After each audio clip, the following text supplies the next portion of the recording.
Hey everybody, welcome to the Black Diamond Call for Monday the 12th of June 2017.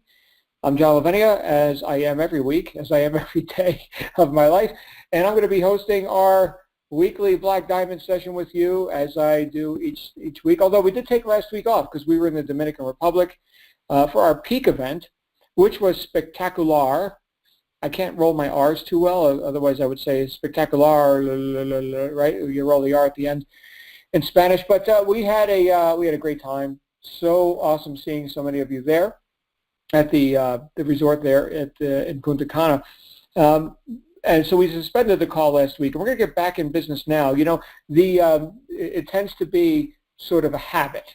It's a habit when people come to these calls live each week, and then we break the habit by going to an event and not doing the call.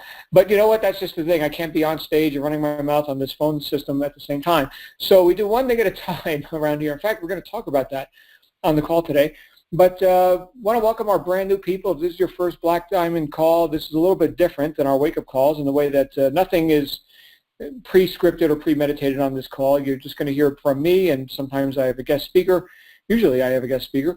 And we talk about, you know, what has gotten us to the top of our game. What is the things or the patterns, the habits, the things that we do to create extraordinary results and have expert level performance in our enterprises. So that's what we talk about. So you're going to hear my opinion on stuff, how things work for me in my life. See how these things work in your life, right? See how these ideas, try them on, right? These are for use. It's not just for entertainment. So yeah, and of course, take what you like and leave the rest. You know, it's like a buffet. And if I say anything that offends you, you'll get over it. That's just how we roll around here. So I'm going to get into a topic tonight, and I'm going to be quoting from the most influential book on wealth creation ever published, which is Think and Grow Rich by Napoleon Hill. Now, I've referred to this book on other calls.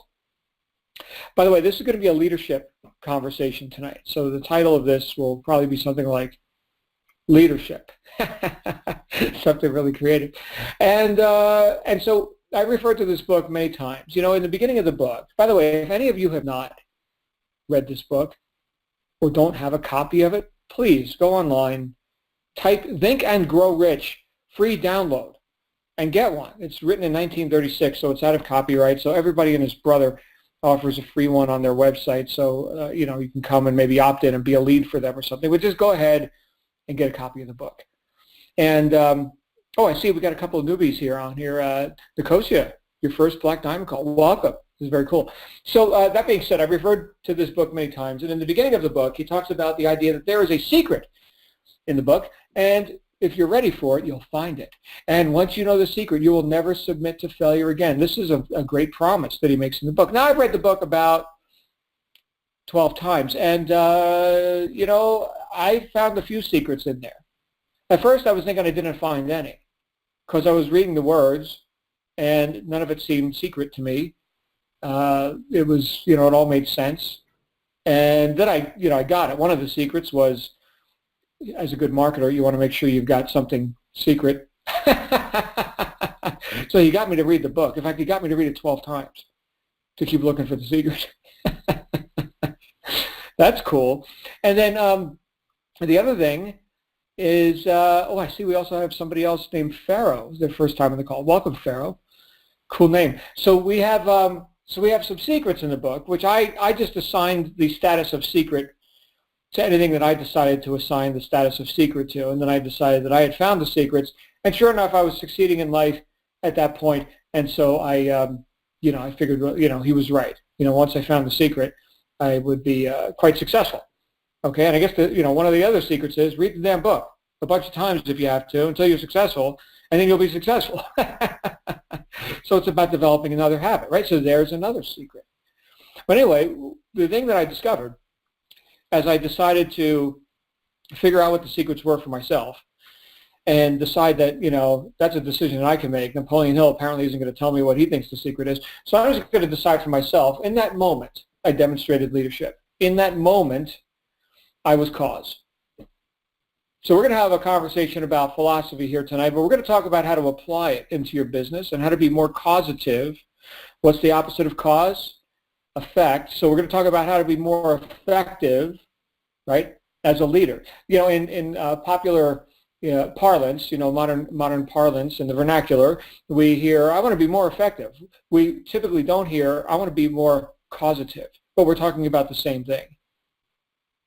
And I've mentioned this before, as long as we're just the reader of the book on effectiveness, we're the effect of the book and what the author thinks. But once we turn it around and we start making decisions for ourselves, then we start to become truly effective because now we're the cause. Thank you for the data, Mr. and Mrs. Author. Now I'm going to go see how I can use it in my life. And that's what I implore you to do whenever you're doing this sort of study.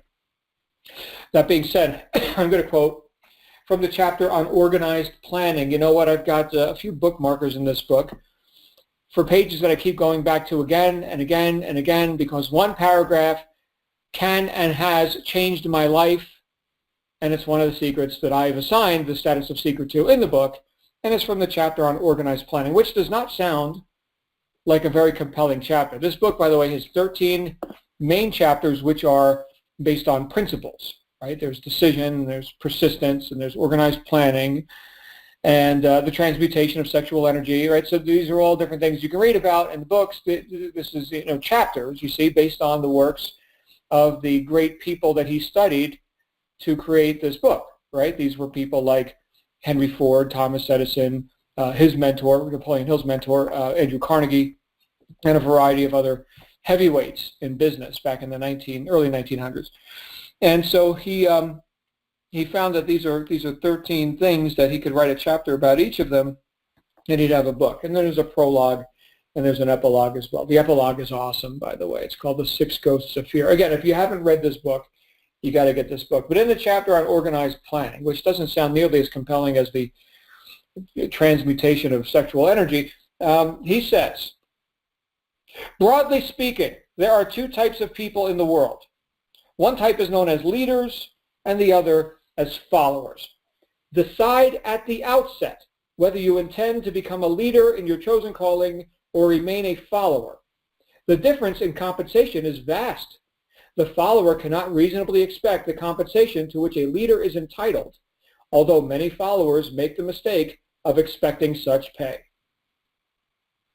And right there, my friend, I just described almost the entirety of the home-based business industry. Sorry to come out with something so bold, but again, if that offends you, you'll get over it. I think there's a lot of pseudo-entrepreneurs in the home-based and online business world. A lot of people who will pose as leaders, but who really aren't. They really aren't. In their heart of hearts, they're followers. They're looking for the magic system, the magic pill, some upline person who figured everything out, can show them everything and do everything for them. And again, this sounds a bit critical, but having been around it for decades, I got licensed to be a little bit critical when I see a failure pattern again and again and again and again from people who say they want to be successful but will barely lift a finger to do anything about it. Now, I'm not here to point a finger, certainly not around in our community, right? I mean, anyone who's here inside Digital Altitude, you're already a cut above. The person who thinks they want to make an extra few $100s a month to pay their electric bills, they're going to join whatever the lowest cost per entry MLM is and sell soap and skin cream and jungle juice to their friends, family, and neighbors. Okay, so we're not here for that. Thank you for not being here for that.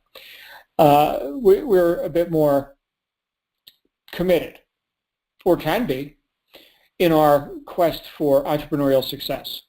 And again, I'll thank you, and if you're brand new here, I'll thank you in advance. Now I'm going to instruct you on how to fulfill on that intention. Actually, Napoleon Hill will. I'm going to continue reading. I typically don't read out of books during these calls, but this is just, I wouldn't change a word of it. A word. By the way, I'm reading from the original text, right? A lot of times you can get these watered down versions of books that are older books that were written back when people had a bigger vocabulary and a higher IQ, and they water them down for the modern public. No, I read the original text, every word that the author said exactly the way he said it. I suggest you do the same.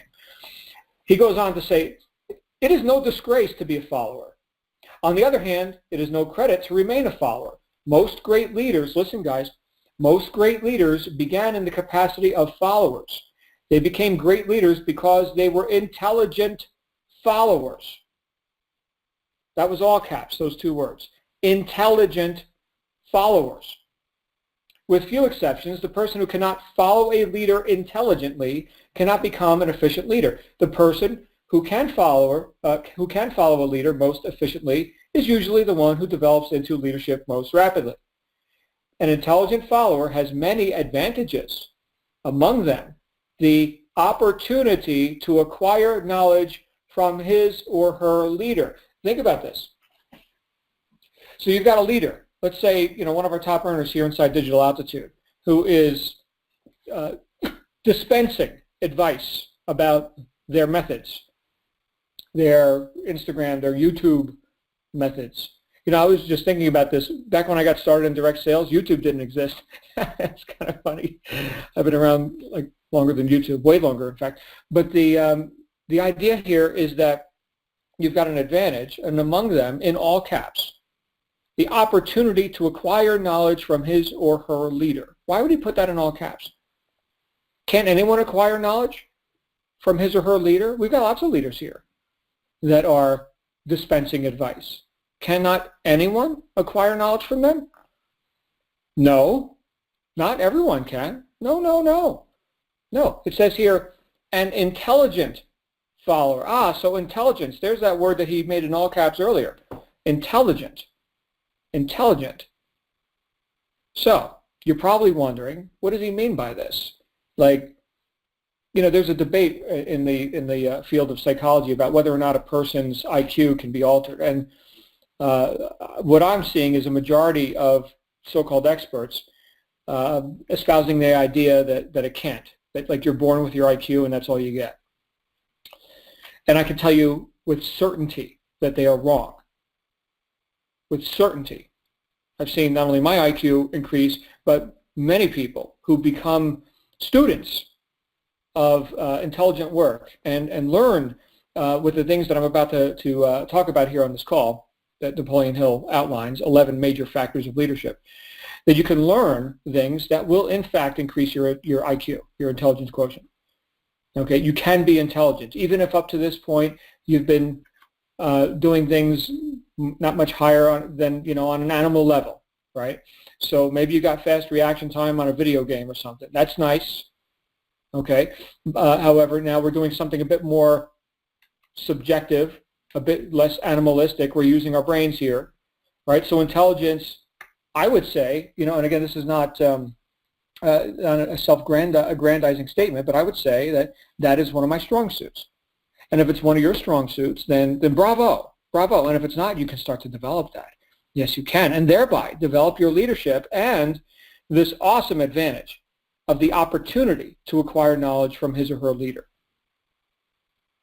The opportunity. Does that mean you will? No, that means you have the opportunity. So again, I'm being very literal with the words. If you guys were on the wake-up call I did 1 week ago, so it was Monday morning, a week before today, it was one that I had to pre-record because I was getting on stage, and I'd be on stage at that exact same time, such is life. But I talked about paying attention to the meaning of words. You guys can go back. That was a week ago today, Monday morning wake-up call. And got a lot of good feedback on that. Apparently it hadn't occurred to some people that you should probably understand the words that you're using or that you're listening to or that you're reading in a book like this. So my suggestion is really dig in and understand the meaning of the words. That's a very intelligent thing to do, and it will raise your IQ. It will. Okay, so here are the 11 major factors of leadership. This is what we're going to be focusing on here tonight. We're going to be developing leadership and intelligence deliberately.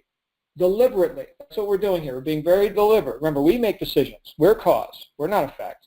There's a time to be an effect, okay? In your business, it's time to be cause. If you want to be effective, right? Just makes sense. So, the 11 major factors of leadership. The following are important attributes of leadership. Number 1, unwavering courage. My goodness, he puts that right at the beginning. Unwavering courage based upon knowledge of self and of one's occupation. No follower wishes to be dominated by a leader who lacks self-confidence and courage. No intelligent follower will be dominated by such a leader for very long. Oh, man. Oh, that's good.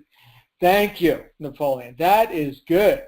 So you want to attract people who are willing to be led to some better life, some better lifestyle, some opportunity? Well, you damn well better be the leader. When they click on your ad, when they talk to you on the phone, when they watch your YouTube video, right? Coaches, we got coaches on the call today. You guys already know this, right? You damn well better be the leader. Unwavering courage based upon knowledge. That means you know stuff, not you hope, not you believe, you know. Big difference, huge difference.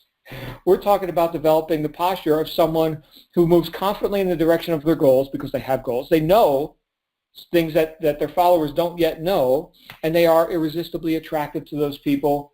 Those people choose to follow.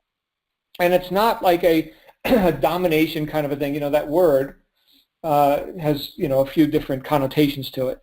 But it's not like we're here to dominate you and you will like it, damn it. No. It's not like that. It's by choice. You know, I go to get instruction on things that I'm learning to be more proficient in, right? And the master will share the information. He will demonstrate, you know, the method. He will do whatever kind of training I'm doing. And so I shut up and I am dominated by the instructor. And if he says, then you do this and that, 1, 2, 3, I do exactly that. He says, do it 1,000 times, I do it 1,000 times. Right? That's how we develop mastery. Now, if he was not knowledgeable and certain, well, now what? Well, I think you do it this way. You know, maybe you want to try. You know, if it's not too much trouble, you know what? Screw all that. This is where we got to get into. This turns into unwavering courage, right? Now, here in our business model, we've got people who are stretching.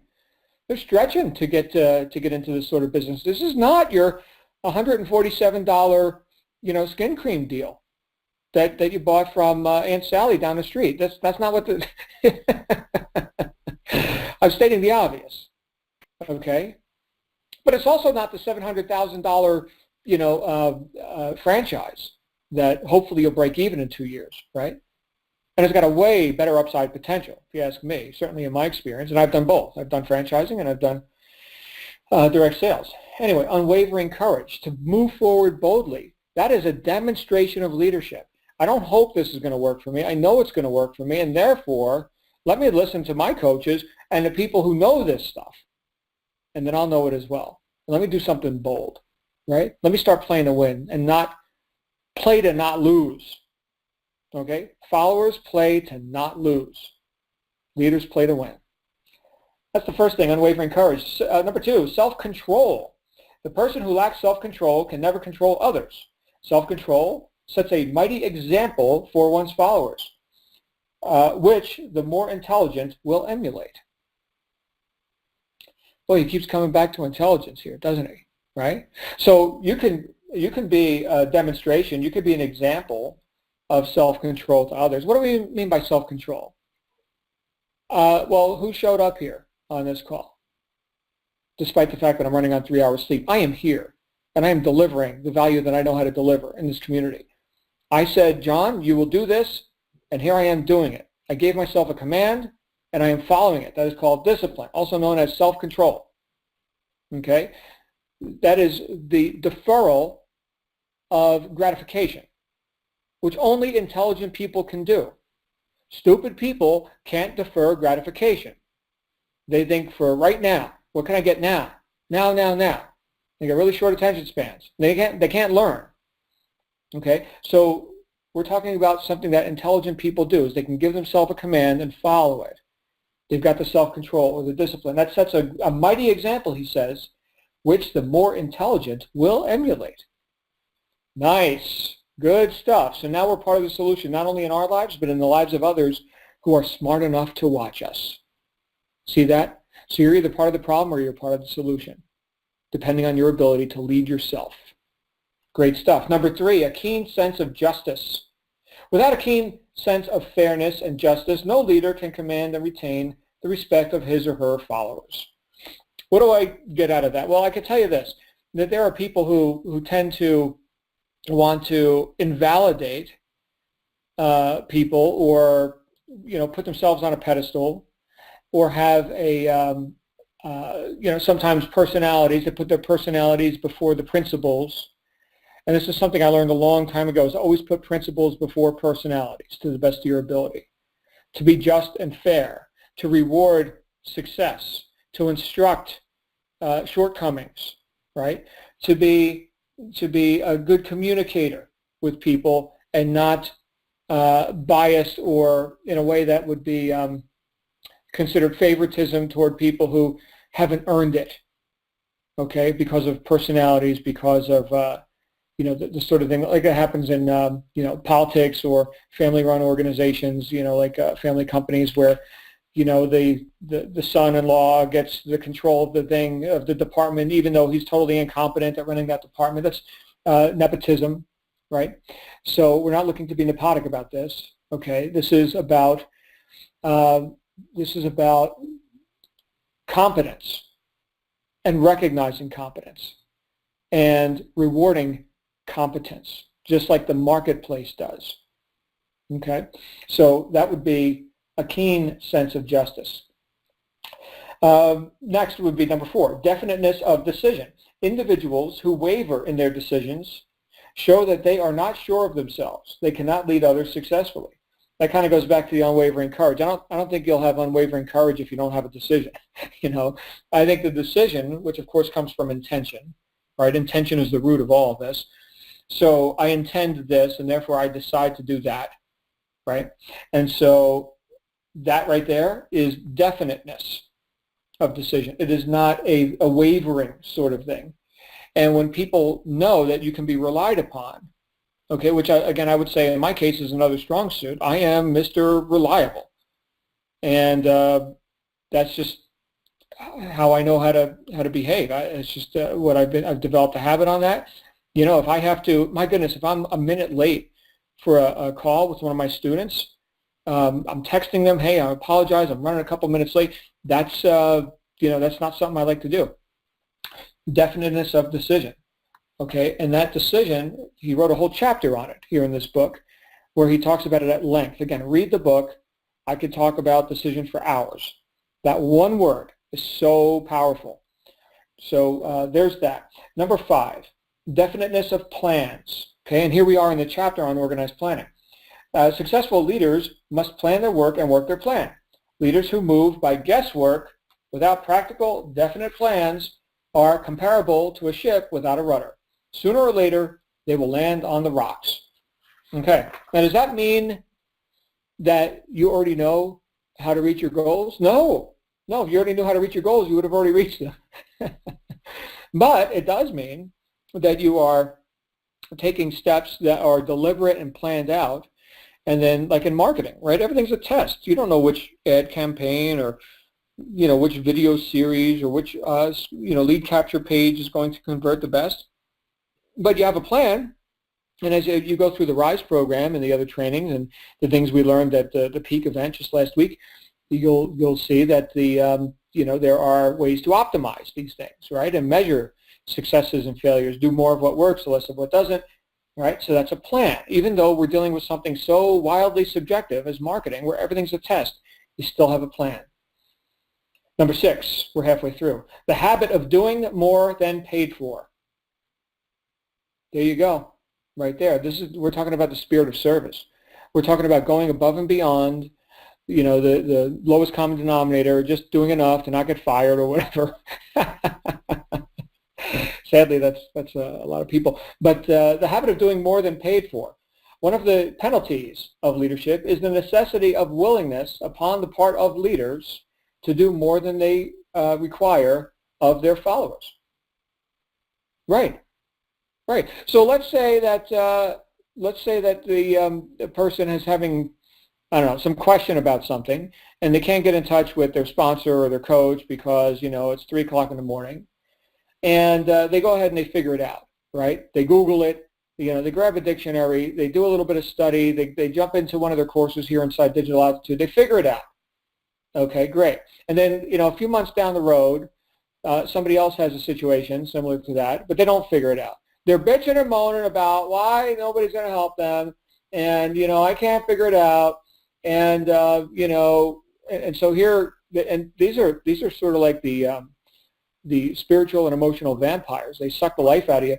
Oh man, I'm such a victim. They don't say that they're a victim, of course, but I couldn't figure this out. I need help, and nobody's there to help me. And it's just victim society. There's a lot of agreement on that, by the way. People really are into their victimhood. But you could look then and say, well, you know what? A few months ago, I had a similar situation, and I figured it out. But you're not going to convince people or force them as followers to figure it out. But remember what I started this whole conversation with was the idea that the follower cannot reasonably expect the compensation to which a leader is entitled, although many followers make the mistake of expecting such pay. That's what we're talking about here. That's exactly it. That's exactly it. You figure stuff out, you get the job done. You reduce the amount of time it takes to get the job done, whereas the follower, who will not make the kind of money you make, well, they need you to figure it out for them, right? I mean, after all, they're not getting paid to figure this stuff out. Well, excuse me, well, guess what? Neither were you, but you figured it out because you get paid for results. And so the sooner you figure stuff out, the sooner you can get back to income-producing activities and get paid. Get paid, right? So that's what a leader does, right? Whether you're getting paid for it or not. That doesn't mean that you're a slave to other people. No. Okay, so you also are in control of your environment, which includes the people in it. However, we're talking about you running your business and doing things that you're not directly getting paid for. Leaders are willing to do that, followers not. Number 7, a pleasing personality. Well, this is obviously where I just fall flat on my face. Okay, there we go. So no, it says here, no slovenly, careless person can become a successful leader. Leadership calls for respect. Followers will not respect a leader who does not grade high on all of the factors of a pleasing personality. And what does this basically mean? This means that you're intentional in your life. You're going somewhere. You know it. You got a reason to smile. Does that mean that you're bubbly and you're the host of every party? I'm not. I'm bubbly now and then, I guess, but I just hate that word bubbly, so that's why I'm using it. But you know what? If that's your personality, fine. But it's not like you gotta put that on like a facade if that's not who you really are. But a pleasing personality, in my assessment, that's someone who knows where they're going and who's confident, and who doesn't need to belittle others to put themselves up. Right? This is a person who has enough self-esteem that they can grant esteem to others, that they can acknowledge others, and they can put their attention on others in a pleasing way, right? Interested, communicative, right? Bubbly, maybe not, but definitely interested and engaged, listening, right? A person without a pleasing personality can't do that.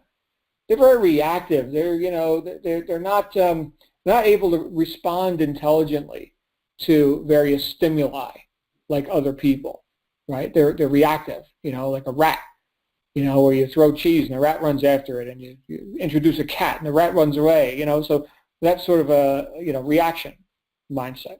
Whereas a pleasing personality is something more deliberate. And I'm here to tell you that as a leader, you will have a reason to have a pleasing personality because you're going somewhere and you're looking to lead others, and they want to be led by you, as we talked about before. Number 8, sympathy and understanding. Successful leaders must be in sympathy with their followers. Moreover, they must understand them and their problems.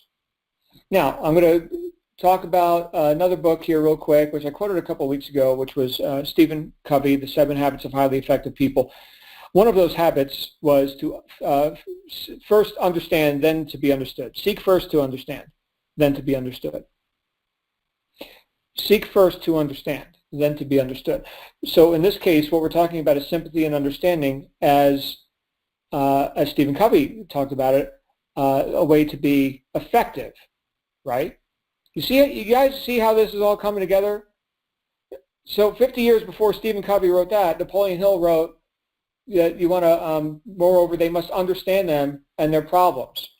Okay, so this is, in other words, being sympathetic towards another's purposes. Understanding their purposes. Now, who is the cause in all this? The effective person, the leader. Okay? Who is that? That's the person who understands. See again how intelligence comes into play here? Right? And a pleasing personality. You see how this also would reveal you as someone with a pleasing personality. You're able to listen. You're able to put attention on another person. You're sympathetic with their purposes. You understand them and what they're saying. That might be practicing a bit of patience at times. Okay? But that is an effective thing to do according to Stephen Covey, and it's a leadership thing to do according to Napoleon Hill. What did we say before about leaders? They are cause. They are not effect. There you go. It's the same thing. We're just talking about the same thing. Napoleon Hill's talking about how to be a leader or how to be cause. Stephen Covey's talking about how to be effective, right? Same stuff. All right. So look, I didn't originate all this, guys. This has been here before I was born. This book was written. Long before I was born. Okay, number 9, mastery of detail. I love this. Mastery of detail. Successful leadership calls for mastery of details of the leader's position. Now, this relates back to what I was talking about last week on the wake-up call on Monday morning, where it's like, well, you know, we just kind of glibly went through the training and, yeah, I got it. You know, show me what to click on, or, you know, what's the magic pill? How do I get leads really fast? How do I make sales really fast? You know, and again, a very glib approach, meaning surface but not really engaged. Okay, appearing to be intelligent but not really.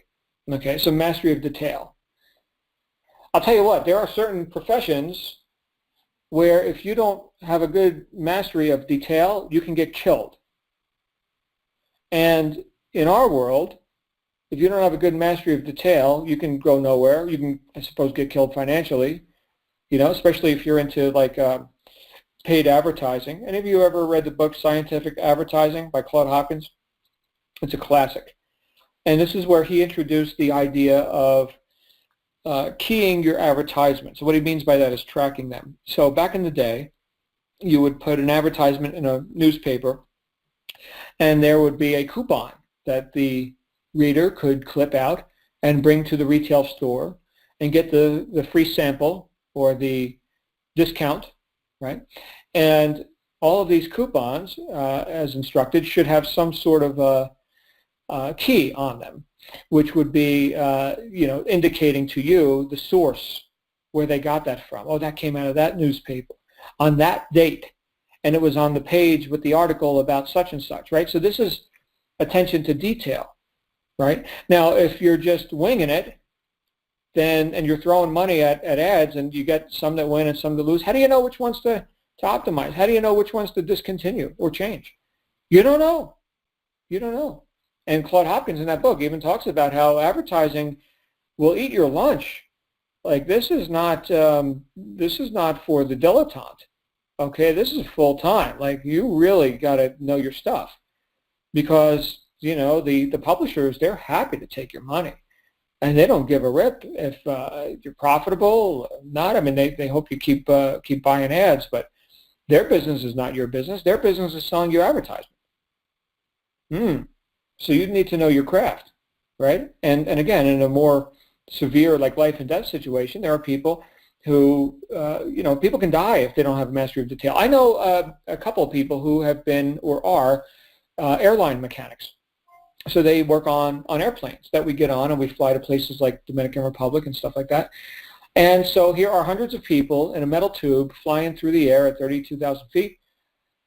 And our lives depend on the team of technicians who clear that machine for takeoff and say, this machine is ready to run, and we guarantee that it is going to go from point A to point B, no problems. No problems, not even one problem. No problems. Perfect. Now, when they're done with their work, they have their tools, okay? Their wrenches and screwdrivers and whatever specialty tools they use. And each tool, listen to this, guys, each tool goes back in the toolbox into a specific form-fitted container that contains that tool that fits perfectly into that section of the toolbox. And then the inspection is done on the toolbox to make sure that no tools are out of the toolbox. Right? Can you imagine somebody leaving a wrench inside like the jet turbine or something? No, no. Airplane has to be perfect. Toolbox has to be perfect. That's attention to detail. Otherwise, everybody dies. Which one would you rather have? Mastery of detail. Okay, number 10. Willingness to assume full responsibility. Ooh, there's the R word. This gets people running in the other direction. Full responsibility. Successful leaders must be willing to assume responsibility for the mistakes and the shortcomings of their followers. If they try to shift this responsibility, they will not remain the leader. If one of their followers makes a mistake and demonstrates incompetence, leaders must consider that it is they themselves who failed. Okay, check this out. How do we manifest that right here in this community? Anybody heard of the Aspire business system? Yes, of course, all of us. That is the doorway into digital altitude. And that system is designed to eliminate the overwhelm and the confusion that encumbers most people who attempt anything new. We're not just talking about business here, but to give you a step-by-step, easy gradient of learning where you can learn one thing at a time, put all the puzzle pieces together, eventually arriving at a point where you can understand a business plan and make some very important decisions about your immediate financial future. Now, if we just left that to chance, if Michael had just left that to chance, well, then we wouldn't have broken every record in the top-tier direct sales industry in our first year, would we? You get it? This is full responsibility. Now, that doesn't mean that, we can do it for you. Michael can't do it for you. He's not going to drive to your house and say, hey, man, you need to study, step 13 again or something. No, you also have to choose to be a follower. You got to do your part. Okay? But if there's a failing in the system, that's our fault.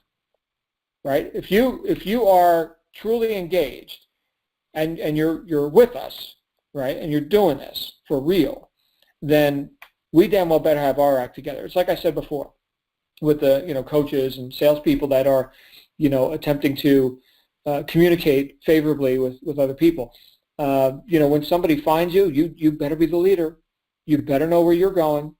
That is your responsibility, yours. Okay, now. Because we're all entrepreneurs, there's, that starts again, like we hit the reset button once you get into your own business. Well, now you are the leader. Okay, you are fully responsible for anything that failed. Okay, even if it wasn't seemingly your responsibility. This is something that I also learned in when I was learning to ride a motorcycle. People know I ride a Harley, and I had to learn that you are invisible, John. No one can see you. You are responsible for everyone's driving. That guy in that car over there, you're responsible for his driving. That person over there getting ready to cross the street, they don't see you either. You're responsible for whether or not they cross the street. You're responsible for everything. Because you wreck, you probably die. Okay? This isn't like you're driving your car on a Sunday afternoon, okay, and, we got a dent or something. No, you have to be responsible for everybody. Don't expect them to see you. Unless they're police, then of course they'll see you.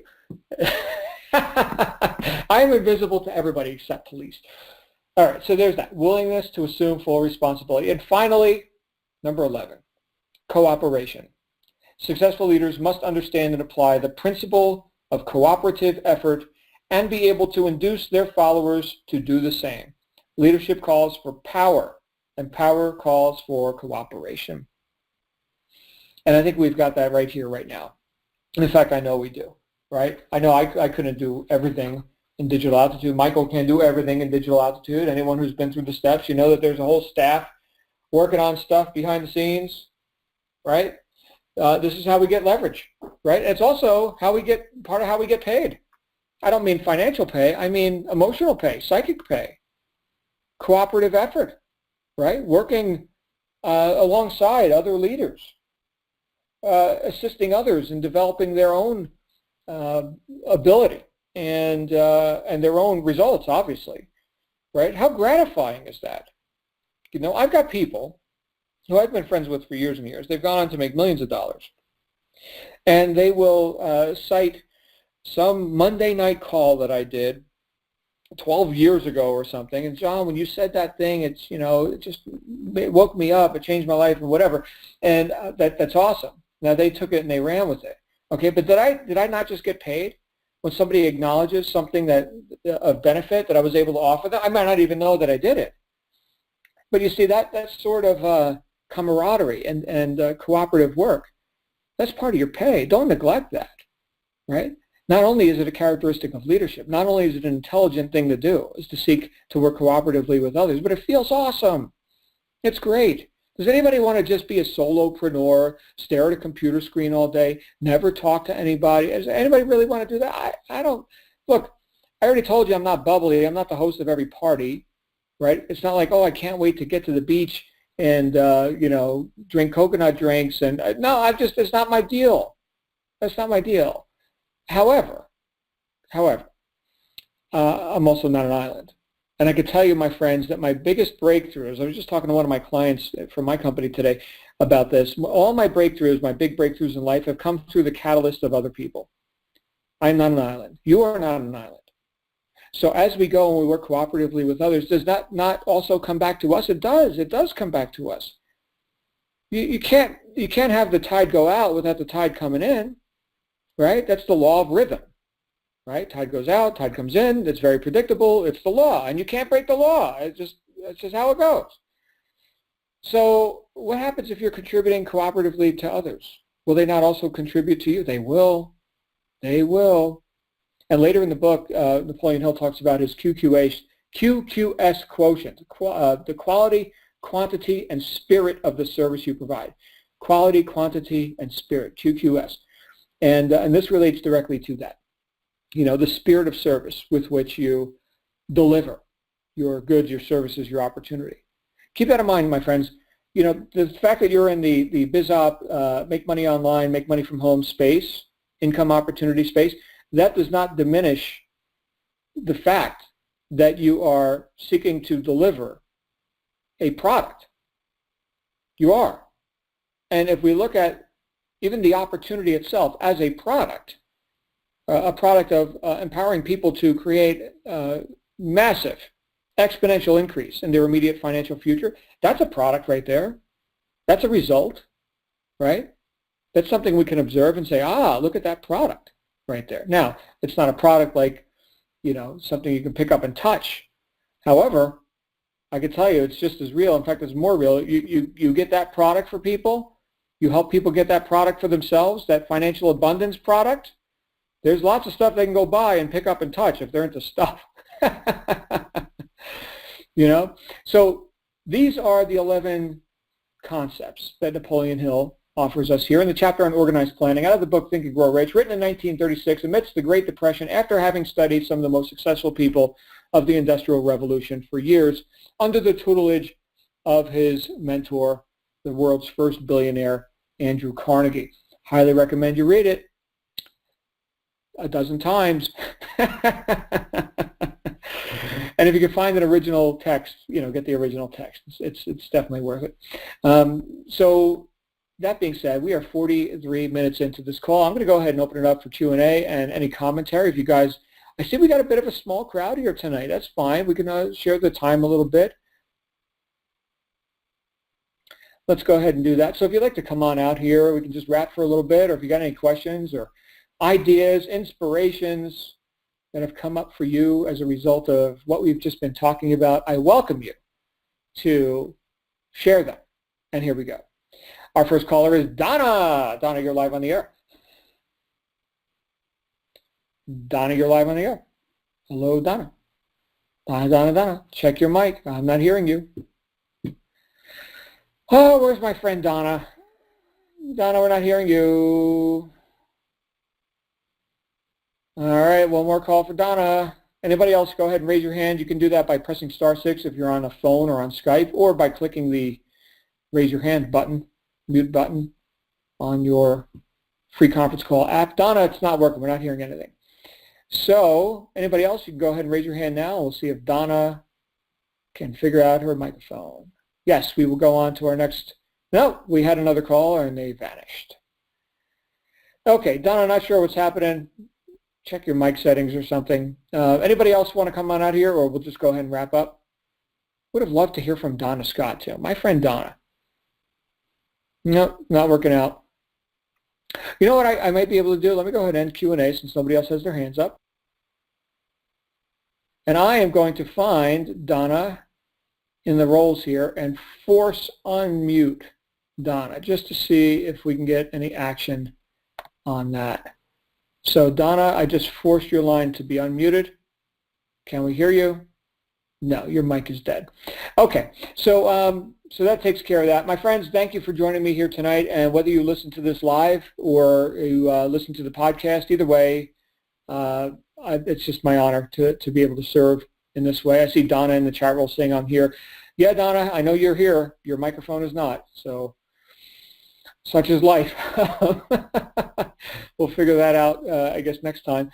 But yeah, make it a great day. Make it a great week. And decide to be the leader. Decide at the outset. You know, behave like the leader at the outset. And before you know it, people will be following you. So anyway, it's with great respect that we host these calls. Guys, I'll see you all on the wake-up call tomorrow morning with our friend Joel. In the meantime, have a great night. You absolutely deserve it. Bye for now.